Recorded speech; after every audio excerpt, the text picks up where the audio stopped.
નર્મદા લાઈવમાં તમારું સ્વાગત છે। ડેડિયાપાડાના ધારાસભ્ય ચૈતર વસાવાને નર્મદાની ડિસ્ટ્રિક્ટ કોર્ટ દ્વારા વડોદરાની સેન્ટ્રલ જેલમાં જ્યુડિશિયલ કસ્ટડીમાં મોકલી આપવાનો હુકમ કરતા ધારાસભ્યને લઈ વડોદરા પહોંચેલી નર્મદા પોલીસ ચૈતર વસાવાને વડોદરા સેન્ટ્રલ જેલને સુપ્રત કરતા પહેલાં તેમનું મેડિકલ ચેકઅપ કરવા એસએસજી હોસ્પિટલ ખાતે લઈ આવતા ત્યાં પણ ચૈતર વસાવા જિંદાબાદના નારા લાગ્યા હતા।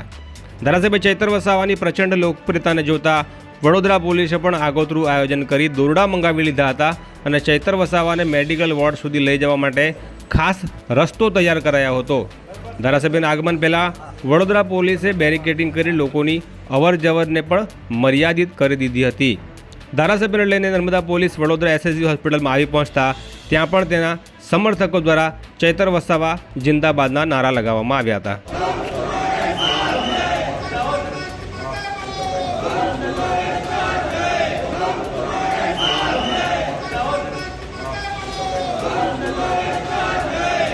ડેડિયાપાડાના ધારાસભ્ય ચૈતર વસાવા અને ડેડિયાપાડા તાલુકા પંચાયતના પ્રમુખ સંજય વસાવા વચ્ચેની સરકારી મિટિંગમાં થયેલી સામાન્ય બબાલને પોલીસે જાણે મોટું સ્વરૂપ આપી દીધું હોય એવું હવે ચારેકોર ચર્ચાઈ રહ્યું છે। ગઈકાલે રાજપીપળાની ડિસ્ટ્રિક્ટ કોર્ટમાં નર્મદા પોલીસે માંગેલા 5 દિવસના રિમાન્ડની માંગણી પણ કોર્ટે ફગાવી દીધી હતી।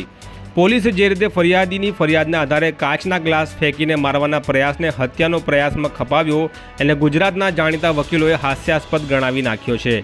આમ એક સામાન્ય મારામારીના બનાવને જાણે પોલીસ પોતે જ હાઈ પ્રોફાઇલ અને અતિ ગંભીર પ્રકારના ગુન્હાને ગુનેગારની જેમ ધારાસભ્ય સાથેનો જે વ્યવહાર છે એ ઉડીને આંખે વળગે એમ છે। અધૂરમાં પૂરું જે રીતે નર્મદા પોલીસે કોર્ટ પરિસરમાં ધારાસભ્યના એડવોકેટ એવા ગોપાલ ઇટાલિયા સહિત અન્ય સ્થાનિક વકીલોને પણ કોર્ટમાં જતા અટકાવતા હવે ગુજરાતના અલગ અલગ જિલ્લાના વકીલ મંડળોએ પણ પોલીસના આ પગલાં સામે વિરોધ નોંધાવવા માંડ્યો છે।